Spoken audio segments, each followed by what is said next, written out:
লুটপাটের জন্য, জনের নির্যাতনের জন্য ক্ষমতায় থাকার যে অপচেষ্টা করছে, সেই অপচেষ্টার অংশ হিসাবে আগামী 7ই জানুয়ারিতে নির্বাচন হতে যাচ্ছে।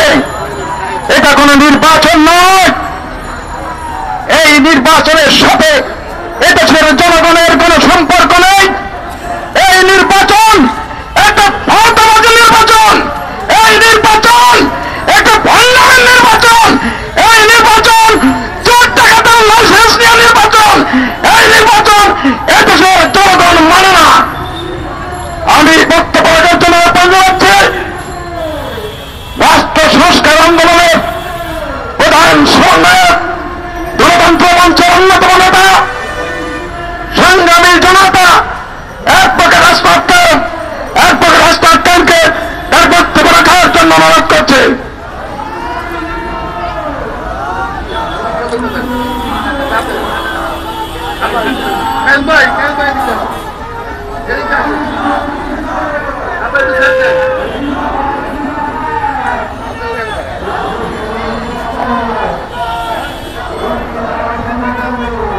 আজকের এই সংক্ষিপ্ত সমাবেশের সংগ্রামী সভাপতি,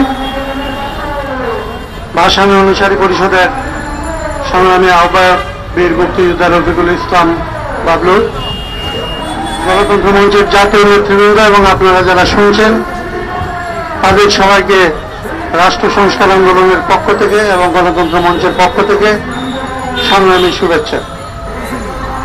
পরিস্থিতিটা আপনারা জানেন। আজকে 5 বছর হয়ে গেল। ওনারা 5 বছর আগে দিনের ভোটকে রাতে নিয়ে যাওয়ার সৃজনশীলতা দেখিয়েছিলেন। ভোটের ক্ষেত্রে ইতিহাস করেছিলেন যে তারা আগের দিন রাতে সমস্ত ভোট কেন্দ্রগুলিতে তাদের সরকারি বাহিনীকে কাজে লাগিয়ে 60% ভোট ব্যালট বাক্সে ভরে নেওয়ার সিদ্ধান্ত নিয়েছিলেন এবং সেটা কার্যকর করেছিলেন। এরকমের ইতিহাস বাংলাদেশের মানুষ এই 18 সালের 29 তারিখের রাতের আগে কখনো দেখে নাই। বিভিন্ন সময় বিভিন্ন ধরনের ভোট হয়েছে। 18 সালে তারা সরকারের, রাষ্ট্রের বাহিনী এবং প্রশাসনকে ব্যবহার করে একটা দলের স্বার্থে, দলীয় স্বার্থে প্রশাসনকে ব্যবহার করে বাংলাদেশের মানুষের ভোটাধিকার কেড়ে নিয়েছিলেন। আজকে তার 5 বছর এবং আপনারা জানেন আগামী 7 তারিখে তারা আরেকটা নির্বাচন করার ব্যবস্থা করেছেন, যেটাকে তারা তাদের ভাষায় দামি প্রার্থীদের নির্বাচন বলে নিজেরাই চিহ্নিত করেছেন। আপনারা জানেন প্রধানমন্ত্রী নিজে বলেছেন তিনি তার দলের লোকদেরকে নৌকা মার্কায় নির্বাচন করার জন্য মনোনীত করেছেন। তার দলের লোকদেরকে দামি প্রার্থী দেওয়ার জন্য অনুমোদন দিয়েছেন। তার দলের লোকদেরকে স্বতন্ত্র প্রার্থী হওয়ার অনুমোদন দিয়েছেন। আর জোটের লোকদেরকে কোথাও নৌকা, কোথাও 14 দলের মার্কায় নির্বাচন করার জন্য উৎসাহিত করেছেন। তার মহাজোটের লোকদেরকে নৌকা সমর্থিত জাতীয় পার্টি বলে চিহ্নিত করেছেন। তার বানানো কিংস পার্টির লোকেরা গতকালকে প্রেস ক্লাবে এসে কান্নাকাটি করেছে যে প্রধানমন্ত্রী যেন তাদেরকে একটা ব্যবস্থা করে তাদেরকে বিরোধী দল বানিয়ে দেন। বিদেশের লোকজন প্রধানমন্ত্রীদের কাছে, এইখানকার নির্বাচন কমিশনের কাছে জানতে চেয়েছে আসলে এই নির্বাচনের ভেতর দিয়ে যারা নির্বাচিত হবে তাদের মধ্যে বিরোধী দল কারা হবে, বিরোধী দল কিভাবে পাওয়া যাবে। বাংলাদেশে আগে যারা নির্বাচন কমিশনে ছিল তারা বলছেন যে এই নির্বাচন হচ্ছে একটা বিরোধী দল খুঁজে বের করার নির্বাচন, কিন্তু সত্যিকার অর্থে বিরোধী দলও তাদেরকে বানাতে হবে। বিরোধী দল বলে কিছু নেই। যারা বিরোধী দল হতে পারতেন তারা প্রত্যেকে কোনো না কোনো ভাবে এটা জানেন যে ওনাদের অনুকম্পা না পেলে, উনি তো গতকালকে বলেছেন কিশোরগঞ্জের 3 নম্বর আসন কেবলমাত্র শেষবারের মতো উনি জাতীয় পার্টিকে এইবার দান করেছেন, এরপরে আর এটা দান করা যাবে না। এই হচ্ছে বাংলাদেশের নির্বাচন। এবং এটা করার জন্য তারা বাংলাদেশে এই গত বছরে কমপক্ষে 24 জন মানুষকে গুলি করে হত্যা করেছে, কমপক্ষে 10,000 মানুষকে কেবলমাত্র এই 28 অক্টোবরের পর থেকে গ্রেফতার করে জেলে নিয়ে গেছেন। 1,000 মানুষকে মিথ্যা মামলায় আদালতকে ব্যবহার করে ফাঁকিবাজির রায় দিয়ে দোষী সাব্যস্ত করে তাদেরকে জেলের আসামি করেছেন, তাদের বিরুদ্ধে রায় দিয়েছেন। আজকে এই নির্বাচন করার জন্য তারা 1600 কোটি টাকার বাজেট করেছেন এবং এই টাকা এমন সময় তিনি খরচ করছেন যখন তিনি নিজেই বলছেন যে আগামীতে মার্চের মধ্যে বাংলাদেশ এমন দুর্যোগে পড়তে পারে যে দুর্যোগের কারণে বাংলাদেশে দুর্ভিক্ষ দেখা দিতে পারে। এই সমস্ত জিনিস জানার পরে আমরা দেখছি এই সরকার একটা নির্বাচনের আবহ তৈরি করার জন্য রোমের সম্রাট যেরকম মানুষে মানুষে মল্লযুদ্ধ লাগিয়ে তাদের বিশ্বস্ত লোকদের মধ্যে খুনোখুনি করাতেন, আজকে এই সরকার বাংলাদেশে তারা যে একটা রক্ত পিপাসু, তারা যে খুনের কালচার তৈরি করেছেন, সেই কালচারের মধ্যে তার নিজের দলকে ঠেলে দিয়ে আজকে পর্যন্ত অন্তত আওয়ামী লীগের নিজেদের মধ্যে মারামারি করে 3 জন খুন হয়েছেন। 100 জায়গার উপরে বেশি জায়গায় তারা নিজেদের মধ্যে মারামারি করেছেন, আহত হয়েছেন, আহত করেছেন। এইটাকে তারা বলছেন এইটা নাকি নির্বাচনের প্রতিদ্বন্দ্বিতা করার জন্য তাদের কর্মীদেরকে তারা এই সময় কাফফারা দিয়ে দিচ্ছেন। যারা নিজের দলের কর্মীদের জীবনের প্রতি কোন ধরনের মায়া ধারণ করে না, যারা নিজের দলের কর্মীর কে অন করে না, যারা নিজের দলকে নিজের দলের বিরুদ্ধে লেলিয়ে দিতে দ্বিধাবোধ করে না, বাংলাদেশ তাদের কাছে কোনোভাবেই নিরাপদ হতে পারে না। বাংলাদেশের সমস্ত মানুষকে খুন করে বাংলাদেশকে একটা খুনের রাজ্যে প্রতিষ্ঠা করে তারা তাদের শোষণ, তারা তাদের লুণ্ঠন, তারা তাদের পাচার, তারা তাদের ক্ষমতা চর্চা অব্যাহত রাখার জন্য যে তামাশার আয়োজন করেছে, বাংলাদেশের মানুষ এই তামাশার আয়োজন মেনে নেবে না। ফিলিস্তিনে যেরকম 22 লক্ষ মানুষ থেকে 22,000 মানুষকে খুন করার পরেও ফিলিস্তিনিদের যেমন দমন করা যায় নাই, ইসরায়েলের যেমন সেটাকে দমন করতে পারে নাই, 71 সালে এইখানে 30 লক্ষ মানুষকে খুন করার পরেও পাকিস্তানিরা যেরকম বাংলাদেশের মানুষের স্বাধীনতার আকাঙ্ক্ষাকে কবর দিতে পারে নাই, সে তেমনিভাবে আওয়ামী লীগ এইখানে খুন করে খুনোখুনি করে বাংলাদেশের মানুষের উপর নির্বাচনের তামাশা চাপিয়ে দিয়ে তার ক্ষমতাকে চিরস্থায়ী করতে পারবে না। সংগ্রামী সাথী বন্ধুগণ, আমরা এখনো বলতে চাই, এখনো সময় আছে। সংবিধানের 123(3) অনুযায়ী, 23(3) খ অনুযায়ী এই সংসদ ভেঙে দিন, নতুন তফসিল ঘোষণা করুন, পরবর্তী 90 দিনের মধ্যে নির্বাচনের আয়োজন করুন, বাংলাদেশের সমস্ত মানুষের সাথে আলোচনায় বসুন, সমঝোতা করুন কিভাবে নির্বাচন হবে, নির্বাচনের পরে কিভাবে আপনাদের নিরাপত্তা দেওয়া হবে, সেই সব বিষয়ে জাতীয় সমঝোতা করে সমঝোতার ভিত্তিতে নির্বাচন করুন। বাংলাদেশের আইন কানুনের সংস্কার করার জন্য সংসদের প্রথম অধিবেশনে বিল পাস করুন। 91 সালে যেরকম প্রেসিডেন্সিয়াল ফর্ম থেকে আমরা পার্লামেন্টারি ফর্মে আসতে পেরেছিলাম, আবারও আমরা জাতীয় প্রয়োজনে এই আইন কানুন বদল করে রাষ্ট্রকে সংস্কার করে সকলের বাসযোগ্য বাংলাদেশ আমরা বানাতে পারব। সেই পথে এগিয়ে আসার জন্য আপনাদের আহ্বান জানিয়ে আজকের মতো আবার কথা আমি এখানে শেষ করছি। আপনাদের সবাইকে ধন্যবাদ। বক্তব্য রাখার জন্য আহ্বান জানাচ্ছি বিপ্লবী ওয়ার্কার্স পার্টির বিপ্লবী সাধারণ সম্পাদক, চলমান প্রতিবাদ বিরোধী আন্দোলনের রাজপথের সাহসী সৈনিক, গণতন্ত্র মঞ্চের অন্যতম নেতা, সংগ্রামী জননেতা সাইফুল হক, সংগ্রামী জননেতা সাইফুল হক।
গণতন্ত্র মঞ্চের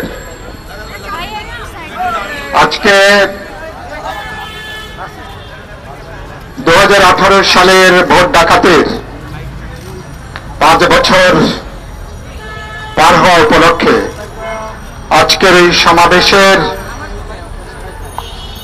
এবং লাল কার্ড দেখানোর যে কর্মসূচি, সেই কর্মসূচির সংগ্রামী সভাপতি, ভাসানী অনুসারী পরিষদের সংগ্রামী আহ্বায়ক, বীর মুক্তিযোদ্ধা শেখ রফিকুল ইসলাম বাবলু, মঞ্চের জাতীয় নেতৃবৃন্দ, আমাদের মঞ্চের ভাই বোনেরা, গণমাধ্যমের বন্ধুগণ এবং কাছে দূরে যারা আমাদের বক্তব্য শুনছেন, সবাইকে আমরা মঞ্চের পক্ষ থেকে শুভেচ্ছা জানাই।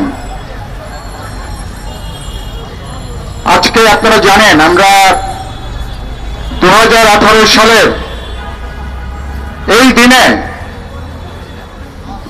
যে নির্বাচন হবার কথা ছিল, সেই নির্বাচন তারা শেষ করেছেন আগের দিন রাতে। এটা সারা দুনিয়ার সংসদীয় ইতিহাসে 14 সালের একতরফা নির্বাচনের যেমন কোন দ্বিতীয় উদাহরণ নাই। সরকার গঠনের জন্য 151 জন লাগে, 153 জন আগেই তারা নির্বাচিত হয়েছিলেন। আর সারা দুনিয়ার সংসদীয় ইতিহাসের মধ্যে দ্বিতীয় কোন নজির নাই, দিনের ভোট রাতে সংগঠিত হয়। এই সরকার সেটা করে সমগ্র দেশবাসীর মুখে তারা একটা চুনকালি তারা মেখে দিয়েছে। লজ্জায় আমাদের মাথা হেঁট হয়েছে।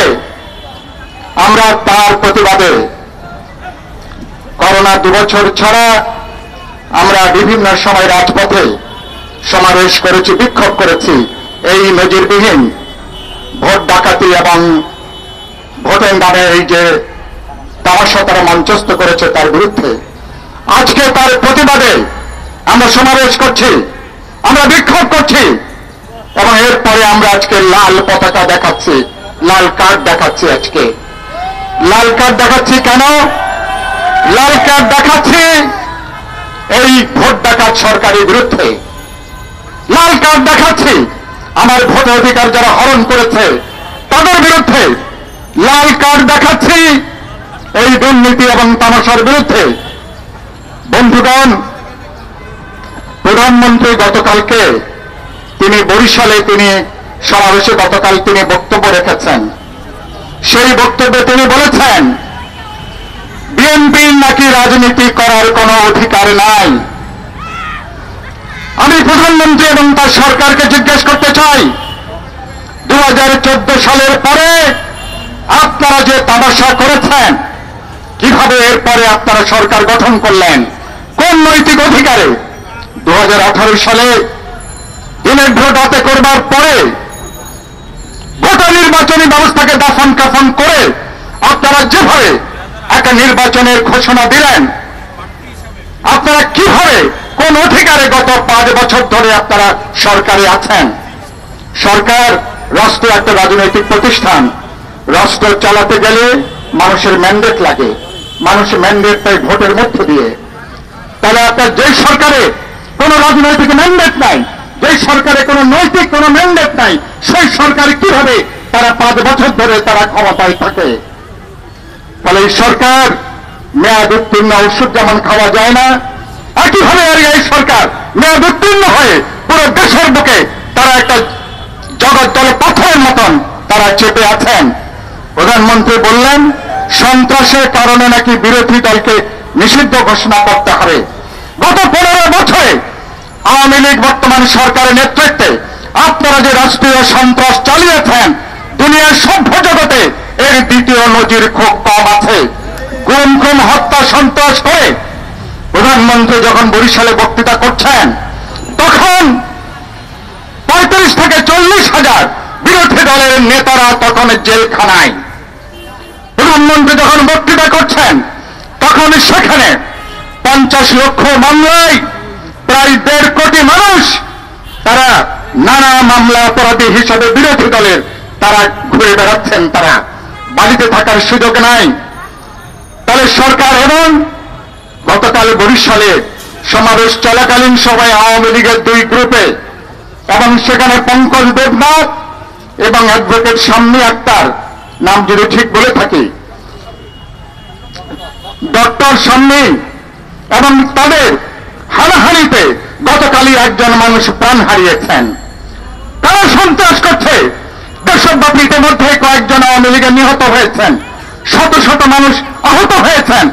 একদিকে রাষ্ট্রীয় সন্ত্রাস করছেন, আরেকদিকে নির্বাচনের প্রতিদ্বন্দ্বিতা দেখানোর জন্য ভাইয়ের বিরুদ্ধে ভাইকে, বোনের বিরুদ্ধে ভাইকে, পরিবারের এক সদস্যের বিরুদ্ধে আরেক সদস্য, আওয়ামী লীগের পরিবারের মধ্যে নির্বাচন একটা প্রতিযোগিতা দেখানোর খেলায় আজকে আপনারা যুক্ত হয়েছেন।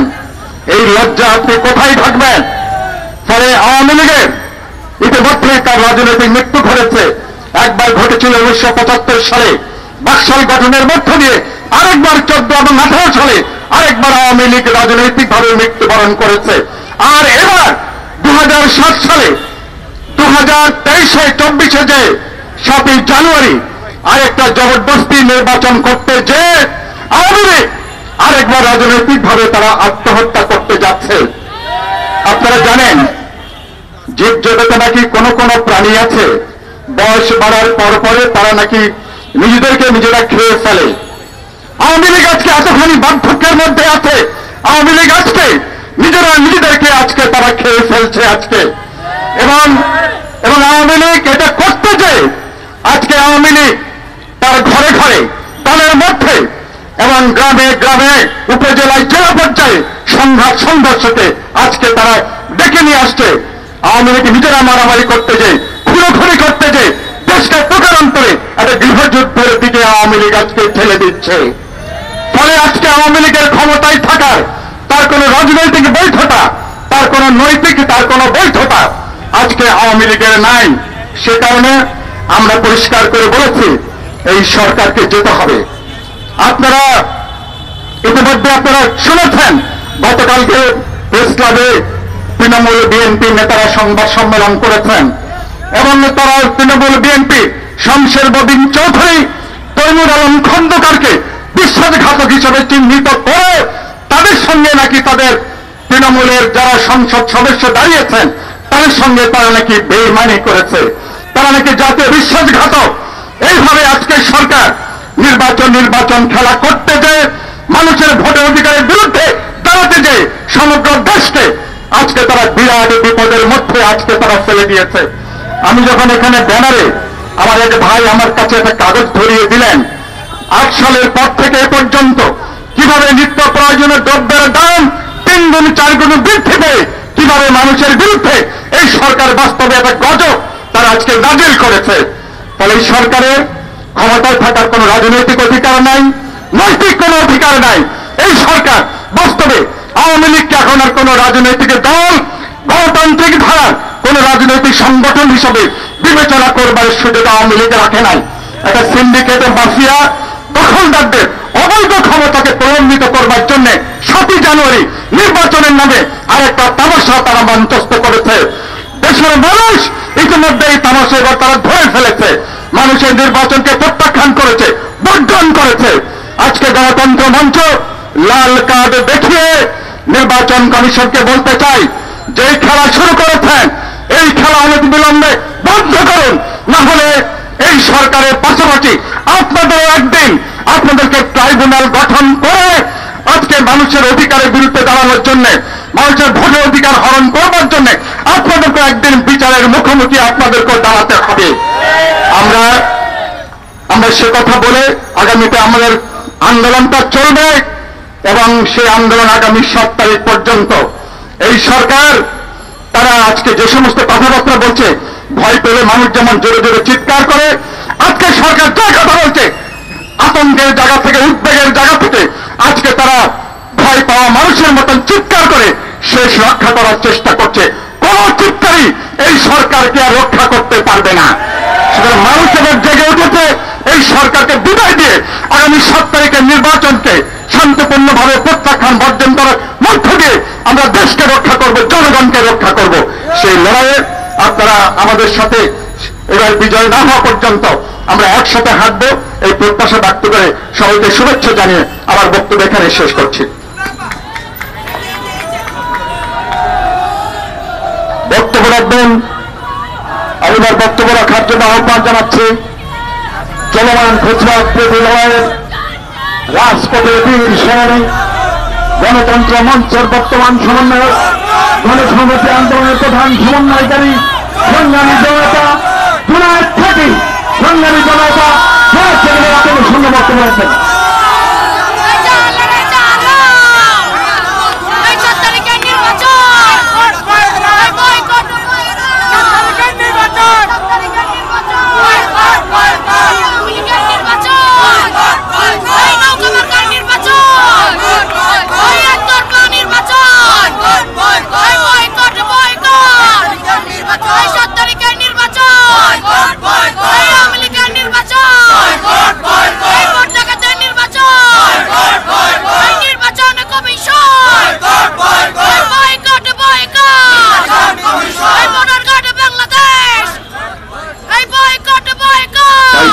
বিশেষ ধন্যবাদ।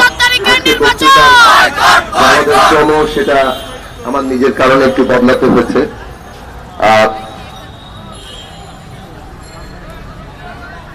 বন্ধুগণ, আজকে 30শে ডিসেম্বর, আপনারা সবাই জানেন ভোট ডাকাতি, নিশিরাতের ভোট ডাকাতির 5 বছর হলো আজকে। সেই দিন উপলক্ষে গণতন্ত্র মঞ্চের এই সমাবেশ এবং সমাবেশের পরে যে বিক্ষোভ মিছিল হবে, আপনারা সবাই এই কর্মসূচির ইতিমধ্যেই বক্তব্য শুনেছেন। আজকে সভার সভাপতি, মঞ্চের অন্যতম নেতা, বীর মুক্তিযোদ্ধা শেখ রফিকুল ইসলাম বাবলু, ভাসানী অনুসারী পরিষদের আহ্বায়ক এবং মঞ্চের নেতৃবৃন্দ ইতিমধ্যেই বক্তব্য রেখেছেন। আমাদের মঞ্চের নেতৃবৃন্দ, বিশেষভাবে নাগরিক ঐক্যের সভাপতি জননেতা মাহমুদুর রহমান মান্না, জাতীয় সমাজতান্ত্রিক দল জেএসডির সাধারণ সম্পাদক জননেতা শহীদ উদ্দিন মাহমুদ স্বপন এবং আমি নিজে একেবারে মঞ্চের প্রথম সারির নেতৃত্বের 3 জন, আমরা 2018 সালের 30শে ডিসেম্বর যে নির্বাচন হওয়ার কথা ছিল, যেটা 29 তারিখ রাত 12টা থেকে শুরু হয়েছে, আমরা তার প্রত্যক্ষ সাক্ষী। আমাদের আরো নেতৃবৃন্দ আছেন যারা নির্বাচনে অংশ নিয়েছেন, কিন্তু এই মঞ্চের 6 জন শীর্ষ নেতার 3 জনই আমরা এই নির্বাচনে অংশ নেওয়ার প্রত্যক্ষ অভিজ্ঞতা আছে। যারা আসম আব্দুর রব, তিনিও নির্বাচনে অংশ নিয়েছিলেন। নির্বাচনের আগের রাতে 12টার পর থেকে বিভিন্ন এলাকায়, এই বাংলাদেশে আমরা সবাইকে কম বেশি চিনি, একটু খোঁজ খবর নিলেই কারো না কারো কেউ পরিচিত বেরিয়ে আসে। ফলে যারা প্রিজাইডিং অফিসার হচ্ছেন, সহকারী প্রিজাইডিং অফিসার হচ্ছেন, এমনকি রিটার্নিং অফিসার, সহকারী রিটার্নিং অফিসার, তারাও আমাদের পরিচিতদের মধ্যে অনেকেই ছিলেন।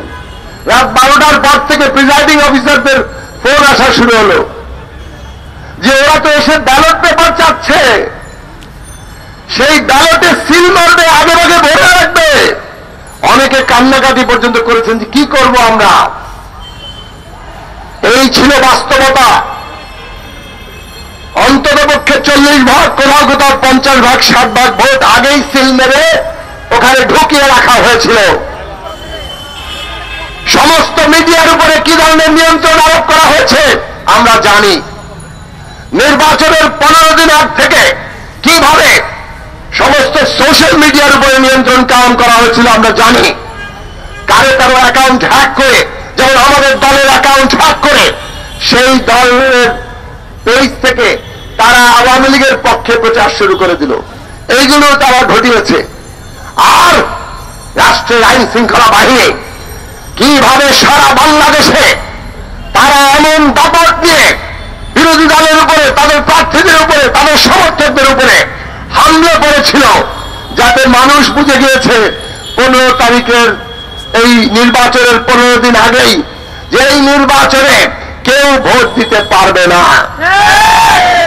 কিন্তু ভোট তো দেখাতে হবে, তার আগের রাতেই ভোটের সিল মারা, এই যে ব্যালট পেপারে সিল মারা এবং সেগুলো ব্যালট বাক্সে ঢোকানোর কাজ হয়েছে।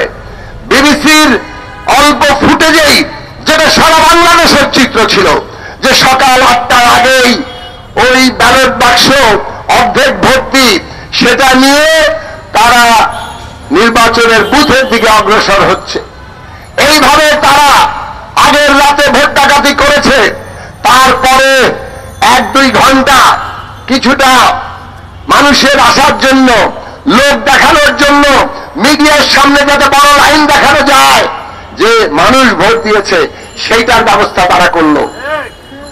আমরা দেখলাম 11টা-12টার পর থেকে আবার খবর আসতে থাকলো যে ভোট কেন্দ্র থেকে সবাইকে বের করে দেওয়া হয়েছে, কারো কোনো পোলিং এজেন্ট প্রথমে ঢুকতেই দেয় নাই অনেককে। কোন কোন লোককে যদি ঢুকতে দেওয়া হয়ে থাকে 11টা-12টার মধ্যেই সবাইকে পোলিং কেন্দ্র থেকে বের করে দেওয়া হয়েছে এবং তারপরে আবারও সিল মারা হয়েছে।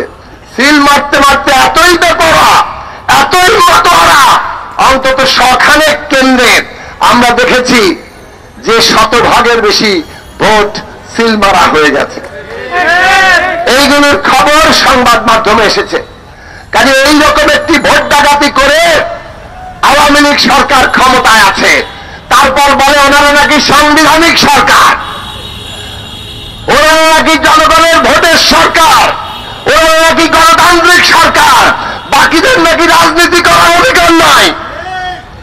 বাংলাদেশের মানুষ এই 14 সালের বিনা ভোটের নির্বাচন, 18 সালের মধ্যরাতের ভোট ডাকাতির নির্বাচন, আর 7 তারিখে যে দামি নির্বাচনের আয়োজন করেছেন, তার জন্য বাংলাদেশের মানুষ এই আওয়ামী লীগ রাজনৈতিক দলটিকে বিচারের কাঠগড়ায় দাঁড় করাবে।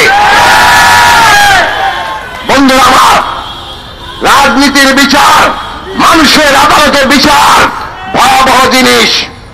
মানুষের আদালতে যে সমস্ত রাজনৈতিক দল বিচারের মুখোমুখি হয়েছে, তারা রাজনৈতিক দল হিসেবে নিশ্চিহ্ন হয়ে গেছে।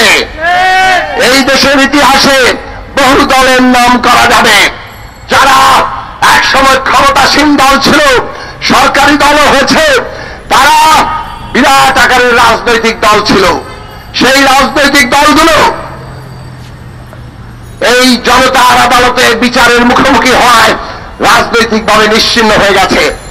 আজকে আওয়ামী লীগ তাদের নিজেদের ঐতিহ্য, তাদের এক সময়কার গণতান্ত্রিক সংগ্রাম, এমনকি এই দেশের স্বাধীনতা সংগ্রামে তাদের যে নেতৃত্বমূলক ভূমিকা, এই সমস্ত কিছুকে পায়ে ধরে আজকে যেভাবে মানুষের ভোটের অধিকার, মানুষের অধিকার কেড়ে নেওয়ার একটা প্রতিষ্ঠানে পরিণত হয়েছেন, পুরো রাষ্ট্রকে একটা দলীয় বাহিনীতে পরিণত করে যেভাবে তারা মানুষকে তোলে পিছে তারা মারছে, এর দায় তাদের নিতে হবে এবং ইতিহাসের কাঠগড়ায় তাদেরকে বিচারের মুখোমুখি হতে হবে। এই সরকার পুলিশ বাহিনীকে একটা দানবে পরিণত করেছে। এই পুলিশ বাহিনীর সব সদস্যরা কি খারাপ? না, তারা খারাপ না, কিন্তু এই পুলিশ বাহিনীর সদস্যদের দিয়ে তারা বিরোধী দলের নেতা কর্মীদেরকে গুম করায়, খুন করায়, হত্যা করায়, এমনকি তাদের হেফাজতে নিয়ে এমনভাবে তারা নির্যাতন করে যে তারা মৃত্যুর মুখোমুখি হয়। গত কয়েকদিন আগে হবিগঞ্জে একজন বিএনপি কর্মীকে তুলে নিয়ে গেছে, তারপরে পুলিশ হেফাজতে তিনি মৃত্যুবরণ করেছেন। তার মা বলেছে তার নাক দিয়ে রক্ত পড়ছিল থানায় নেওয়ার পরে। এবং এই নির্যাতনের মধ্য দিয়ে এইভাবে হত্যাকাণ্ড, এইভাবে একটা খুনের বাহিনীতে আজকে রাষ্ট্রের সমস্ত শক্তিকে এরা পরিণত করেছে। আর শেখ হাসিনা হয়েছেন দামি নির্বাচনের প্রধানমন্ত্রী হওয়ার জন্য পাগল হয়ে গেছেন। সব দলের নেতা ওনাকে হতে হবে। একটু আগে সাইফুল ভাই বললেন তৃণমূল বিএনপির কথা, মনে আছে না? সাধারণ ওমর কি বলেছিলেন? এরা 2-3 কোটি টাকা নিয়ে ফকিন্নি পার্টি। আমরা এই ভাষায় কথা বলতে চাই না, আমরা কাউকে কোনো গালিগালাজ করতে চাই না, অপমান করতে চাই না, ছোট করতে চাই না, কিন্তু তৃণমূল বিএনপির শমশের মোহন চৌধুরী এবং তৈমুর আলম খন্দকারের বিরুদ্ধে তার দলেরই অন্তত পক্ষে বেশ কয়েকজন এই নির্বাচনে সংসদ সদস্য প্রার্থী তারা সংবাদ সম্মেলন করে বলেছেন যে তারা হচ্ছে জাতীয় বেঈমান, টাকা পয়সা চুরি করে তাদের এখন আর কোনো খোঁজ খবর রাখেন না। আচ্ছা, মানলাম ওনাদের অভিযোগ হয়তো ভুল অথবা ঠিক। মূল কথা হচ্ছে ওই সংবাদের নিচে আছে যে ওরা তাদের দাবিটা কি? তাদের দাবি হচ্ছে মাননীয় প্রধানমন্ত্রীর হস্তক্ষেপ, যাতে করে এই তৃণমূল বিএনপির নেতাদেরকে তারা অপসারণ করতে পারেন এবং তারা সংসদে বিরোধী দল হতে পারেন। আহারে, মাননীয় প্রধানমন্ত্রী তিনি খালি আওয়ামী লীগের সভানেত্রী এখন নন, তাকে এখন তৃণমূল বিএনপিরও দায়িত্ব নিতে হচ্ছে। তৃণমূল বিএনপির উনি সভানেত্রী, যার ফলে তৃণমূল বিএনপির ভেতরের সমস্যা উনি সমাধান করবেন।